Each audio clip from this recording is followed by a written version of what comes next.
Sam squinted against the sun at the distant dust trail raked up by the car on its way up to the big house. The horses kicked and flicked their tails at flies, not caring about their owner's first visit in 10 months. Sam waited. Mr. Carter didn't come out here unless he had to, which was just fine by Sam. The more he kept out of his boss's way, the longer he'd have a job. Carter came by later while Sam was chopping wood. Carter lifted his hat as if he were waiting for an appointment with the town priest, and then removed it completely as if he were talking to his mother.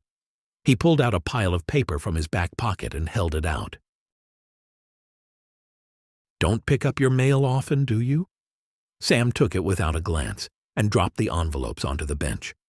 "Never," he replied, and waited for Carter to say why he was here. The fact it was Carter's house was no explanation, and they both knew it. Carter twisted his hat round and round, licking his lips and clearing his throat. "Nice work fixing those fences," he said finally. "I'll be back to the beginning soon," Sam said. It wasn't a complaint. A fence that took a year to repair meant another year's work to the man who did it well. Don't you ever want to take a holiday? And go where? A holiday meant being back out in the real world, a place even people like Carter traveled to escape from. Sam's escape was his reality, and he wasn't going back. Mr. Carter wiped the sweat from the back of his neck.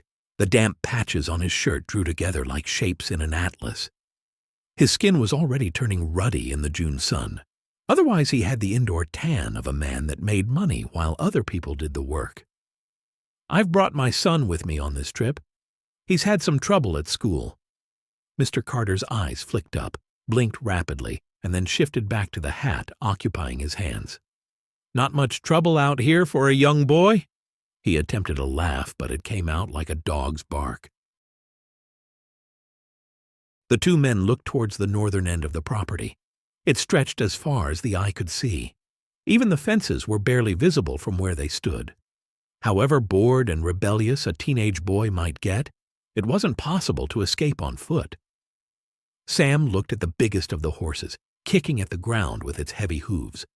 Could the boy ride? He wondered. There was a whole load of trouble a good rider could get into out here, miles away from anyone. But maybe there was even more trouble for someone who knew nothing about horses and wanted to get away from his father.